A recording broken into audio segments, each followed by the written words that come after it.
అయిపోయాడు. తిరుగుతే నువ్వు పరామర్శించడానికి ఉంటుంది కదా అన్న. మేము పోయి కూర్చున్నాం, మా అమ్మ అందరం ఉన్నాం. నిన్నైతే వార్నింగ్ ఇచ్చినన్న, బాబా సాయిబాబా వాళ్ళందరూ వార్నింగ్ ఇచ్చారు.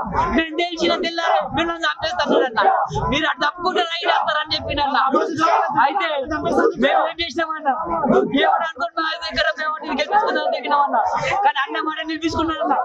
గుద్దుతే అన్న తమ్ముడిని పంపించి కళ్ళ మూడు లక్షలన్న. గుద్దుతే ఇంకా ముగ్గడికి అన్న, ఇంకా ముగ్గడికి కాశీ ఉన్నాడు ఇట్లా గల్లబడి గుద్దుతాడు. అట్లా గుద్దిండి అన్నాడు. ఉత్త పోయి వరకు చేసిన నేను అంత పరిచయం చేసినాను. నాకు ప్రాణాన్ని అయితే ఉందన్న. ఆ పరిపాలన వద్దన్న మాకు. మమ్మల్ని లేకపోతే ఊరికి మమ్మల్ని పంపిరి. జీతం చేసుకుని ఆయన బతుకుతా, జీతం చేసుకుని ఆయన బతుకుతా. యువకులు అద్దన్నా, యువకులు అద్దన్నా వాళ్ళదే కావాలి, వాళ్ళదే అద్దన్నా.